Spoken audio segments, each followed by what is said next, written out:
জবফোবিয়া মানে কি? চাকরি ফোবিয়া, মানে আমাকে চাকরি পাইতেই হবে। বাংলাদেশে কি বেকারত্বের সংখ্যা বেশি না কম? কেন বেশি? কারণ এখানে 1000 জনের ভিতরে 1000 জনই চাই আমি চাকরি করব, অথচ চাকরির কোটা মাত্র 25। কথা বলো, 25 জন কোটা, কিন্তু 1000 জন যদি চাকরি করতে চাই সবাই চাকরি পাবে?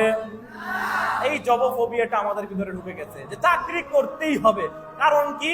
আমাদের বাবা মা আমাদের বলে যে কিছু কর বাবা, এভাবে বসে থেকে লাভ আছে, এই মুরগি বেচে কি জীবন চলবি, এটা চাকরি টাকরি ধর, হয় কিনা? কি বলে যে চাকরি পাওয়া লাগবে বড় হলে। কারণ ওই বাবা মার মাথা তো একই কথা ঢুকে দিছে এই কলোনিয়াল শিক্ষা ব্যবস্থা বা ব্রিটিশরা আমাদেরকে এন্টারপ্রেনারশিপ করতে দিত না, মানে উদ্যোক্তা হতে দিত না। যে তুমি মাছের ব্যবসা করবা, এটাকে তারা এত নিচু করে দিছে যে আমার বাবা কৃষক, এটা বলতেই এখন থেকে লজ্জা